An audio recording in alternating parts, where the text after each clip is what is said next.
This is 40। Film की शुरुआत एक मैरिड कपल डेबी और पेटे से होती है जो इंटीमेट हो रहे होते हैं। तभी डेबी गुस्से में बाथरूम से बाहर निकल जाती है क्योंकि उससे पता चल जाता है कि पेटे ने अपनी पावर को बढ़ाने के लिए कोई दवा ली है और डेबी को लगता है कि उसने दवा इसलिए ली क्योंकि वो अब उससे अट्रैक्टिव नहीं लगती। लेकिन पेटे उसे समझाने की खूब कोशिश करता है कि उम्र के साथ ऐसा होता है, पर डेबी को लगता है कि ये सब पेटे के फास्ट फूड की वजह से हो रहा है, इसलिए वो उससे वर्कआउट करने के लिए बोलती है। अगले दिन पेटे अपनी दोनों बेटी सैंडी जो 8 साल की है और दूसरी शार्लेट जो टीनेजर होती है उनके साथ डेबी के बर्थडे का तैयारी कर रहा होता है और वो अब 40 साल की हो गई होती है, लेकिन आज भी अपने केक में 38 का कैंडल लगाती है क्योंकि वो जल्द बुढ़ी नहीं होना चाहती थी। वहीं पेटे भी 40 इयर्स का होने वाला है और उसका बर्थडे भी कुछ दिनों में होता है। बर्थडे सेलिब्रेट होने के बाद डेबी और पेटे में झगड़ा हो जाता है। वहीं उन लोगों में हमेशा किसी ना किसी बात पे झगड़ा होता है। डेबी अपने एज को लेकर काफी टेंशन में होती है, इसलिए वो वर्कआउट भी करना शुरू कर देती है क्योंकि उसे लगता है कि इस वजह से शायद पेटे उसे देखकर फिर से एक्साइटेड होने लगेगा। वर्कआउट करते समय डेबी की फ्रेंड उसे समझाती है कि सेक्स की वजह से ज्यादा झगड़े होते हैं, मुझे देख लो, मैं उसके बिना भी कितनी खुश हूं। वहीं दूसरी तरफ पेटे भी अपने दोस्तों से इसी के बारे में बात कर रहा होता है। जिसके बाद डेबी अपने बुटीक में जाती है जहां डेजी और जोडी उसके लिए काम करती हैं। डेबी देखती है कि उसके पास $12,000 मिसिंग है और जोडी डेजी पे ब्लेम करती है, लेकिन डेबी नहीं मानती क्योंकि आखिरी मंथ में उसी ने $9,000 का सेल प्रॉफिट करवाया होता है। वहीं पैटे का अपना रिकॉर्ड लेबल स्टोर होता है जहां वो पुराने एल्बम सेल करता है, लेकिन इन दिनों उसका बिजनेस लॉस में जा रहा होता है, इसलिए वो अपने बिजनेस को फिर से सही करने के लिए ग्राहम पार्कर और द र्यूमर को बुलाता है। लेकिन आजकल के वक्त कोई पुराने गानों में इंटरेस्टेड नहीं होता, इसलिए उसका ये प्लान भी फेल हो जाता है और डेबी को भी आइडिया पसंद नहीं आता, जिस वजह से उन दोनों के बीच बहस हो जाती है। बिजनेस में लॉस होने की वजह से वो टैक्स भी समय पर पे नहीं कर पाते हैं और इसका चलते वो घर सेल करने का सोचते हैं, लेकिन ये सारी बात वो डेबी को नहीं बताता। वहीं डेबी का मानना है कि वो 40 के हो गई है और अब उन्हें अपने लाइफ को अच्छे से स्पेंड करना चाहिए, इसलिए वो लिस्ट तैयार करती है जिसमें उसे सिगरेट छोड़नी होगी, पेटे को फास्ट फूड और दोनों एक्सरसाइज करेंगे।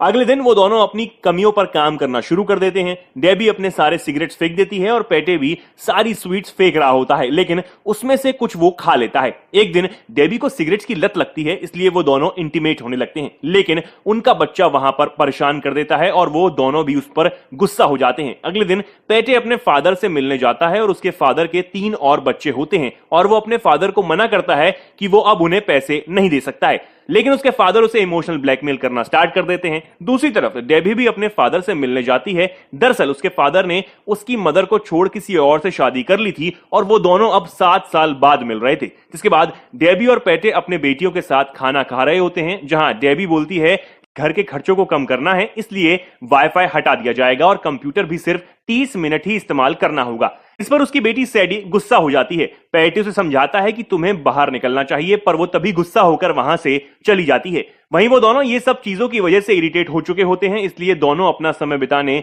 रिजॉर्ट जाते हैं। वो दोनों वहां बहुत इंजॉय करते हैं। पेटे अपने साथ कुछ कुकीज लेकर गया था जिसमें मारिजुना मिला था, जिसे उस दोनों को नशा चढ़ जाता है, जिसके बाद दोनों पागल वहीं हरकतें भी करते हैं। वहीं नेक्स्ट डे दोनों घर चले जाते हैं। डेबी जब अपने शॉप जाती है तो उसे भी डेजी पर शक होता है क्योंकि उसने डेबी के बुटीक में मौजूद सेम कपड़े पहने थे, जिस पर डेबी उसे उसके कार और कपड़ों के बारे में पूछती है और डेजी उसे बताती है कि उसने कपड़े खुद से ले हैं, कार उसने सेकंड हैंड लिया था। दूसरी तरफ पेटे अपने घर के सेल को लेकर परेशान होता है। उसी दिन उसके घर सैडी की दोस्त और पेटे के फादर भी आए हुए होते हैं। रात को डेबी और पेटे दोनों मिलकर सैडी का फेसबुक चेक करते हैं जहां वो लोग देखते हैं कि जोसेफ नाम का लड़का उसे फोटो पर नेगेटिव कमेंट करता है। तभी पेटे को फोन आता है कि उसके बिजनेस में लॉस हो गया है, लेकिन ये सारी बात वो डेबी को नहीं बताता था। तभी ये सब उसके सीए से उसे पता चल जाता है कि उसका बिजनेस लॉस में चल रहा है और उसने अभी तक टैक्स और घर की ईएमआई पे नहीं किया है। जिसके बाद डेबी अपने गायनेकोलॉजिस्ट के पास जाती है जहां उसे पता चल जाता है कि वो प्रेग्नेंट है। ये सुन उसको समझ नहीं आता कि ये सारी बात वो पेटे को कैसे बताएगी, इसलिए नेक्स्ट डे वो उसे लेकर सैडी के स्कूल जाती है और बातों बातों में उससे पूछती है कि क्या उसे इससे ज्यादा बच्चे चाहिए, जिस पर पेटे कहता है एकदम नहीं, मैं 2 ही बच्चों से खुश हूं। स्कूल में डेबी को जोसेफ नजर आता है जिसने सैडी के फेसबुक पर फालतू कमेंट किया था। वो उसे बहुत डांटती है, इसलिए वो रोने लगता है, जिस पर डेबी उससे सॉरी बोलती है और वहां से चली जाती है। रात को डेबी स्टोर की चोरी के बारे में पता लगाने के लिए डेजी को लेकर बार में पहुंचती है जहां पर वो एक ग्रुप के साथ काफी मजे करती है। वहीं उसमें से एक बंदा डेबी को अप्रोच करता है और ये सुन उसे काफी खुशी होती है कि लेकिन वो मैरिड है। वो मैरिड है और प्रेग्नेंट है ये कहकर मना कर देती है। जिसके बाद कार में बैठकर डेबी डेजी से शॉप से पैसे चोरी होने के बारे में पूछती है, जिस पर डेजी उसे बताती है कि वो एस्कॉर्ट का काम भी करती है और उससे वो बहुत पैसे कमाती है, इसलिए उसे चोरी करने की जरूरत नहीं है। जिसके बाद वो बताती है कि ये सब जॉडी ने किया है क्योंकि उसे ड्रग्स की आदत है। वहीं पैटे के सेल्स और कम हो गए होते हैं। डेबी सोचती है कि वो पैटे को आज प्रेगनेंसी की बात बता देगी, इसलिए वो पैटे के सामने हाफ नेक्ड होकर आती है, पर पैटे परेशान होता है, लेकिन डेबी को लगता है कि वो अब उसमें इंटरेस्टेड नहीं है। जिसके बाद उन दोनों में काफी झगड़ा होता है और वो लोग एक दूसरे में कमियां निकालने लगते हैं।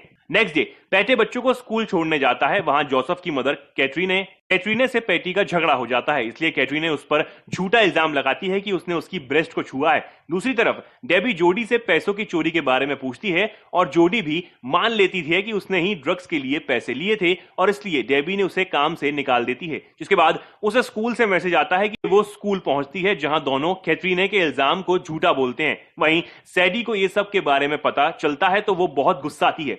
अगले दिन सब पेटे के बर्थडे के लिए आते हैं, यहां तक दोनों के फादर भी आते हैं, जहां डेबी पेटे के फादर को बोलती है कि वो पेटे से पैसा लेना बंद करे, जिसके कारण दोनों के बीच में बहुत आर्ग्यू होता है और पेटे भी डेबी के फादर को बहुत कुछ बोल देता है।